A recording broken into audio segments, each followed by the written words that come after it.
So easy to fall in love. So come give me a call and we'll fall.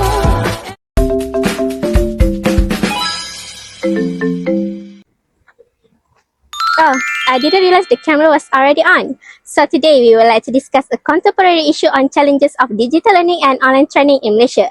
This issue refers to a journal article titled Digital Learning in Technical and Vocational Education and Training (TVET) in Public Universities Malaysia, which was published in 2022 in the Journal of Technical Education and Training. This study was conducted by 3 researchers who are Ainul Najwa Abdul Razak, Muhammad Khair Nordin and Muhammad Faisal Abdul Kanan.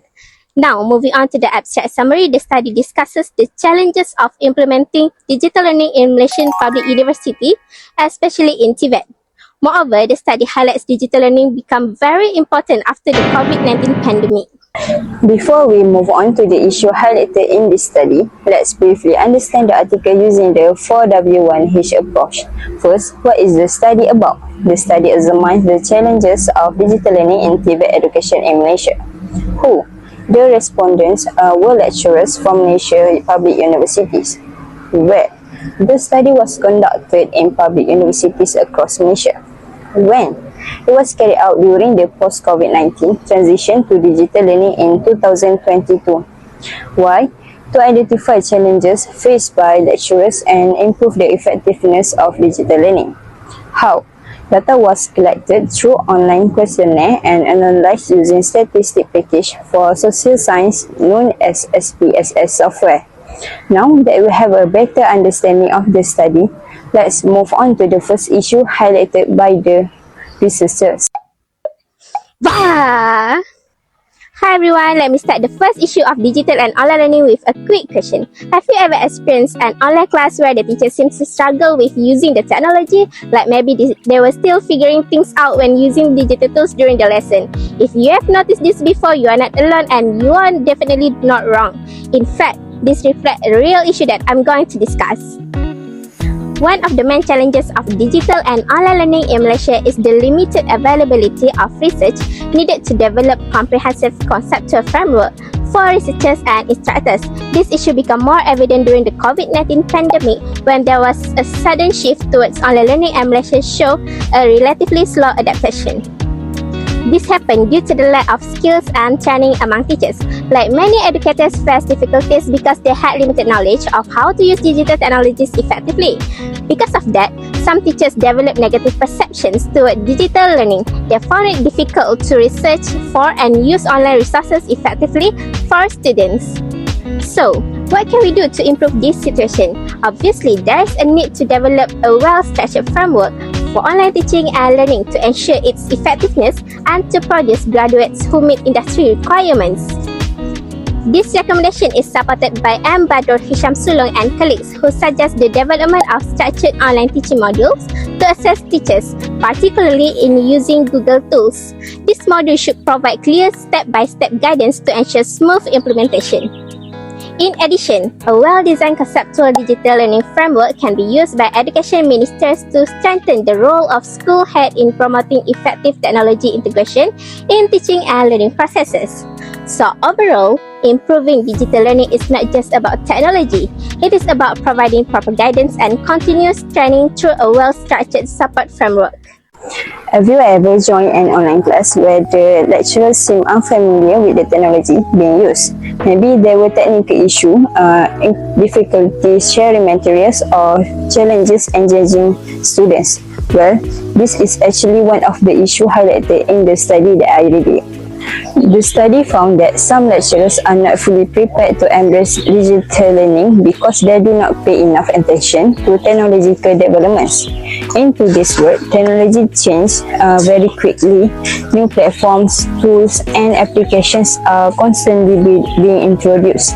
If lecturers do not keep up with this change, it may affect the quality of teaching and students' learning experience. This issue is important in TVET education because many subjects involve practical and hands-on learning. Without the necessary digital skill, it can be difficult to deliver technical content effectively in an online environment.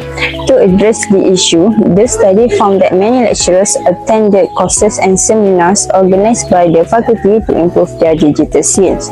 These training programs help lecturers stay updated with new technology and improve their confidence in using digital tools for teaching and learning.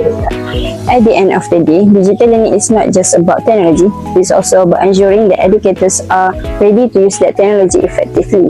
Continuous learning and professional development are key to creating a better learning experience for students. Hi everyone, we've already discussed some of the challenges of digital learning in TVET. Now, let's look at the final challenge highlighted in the study.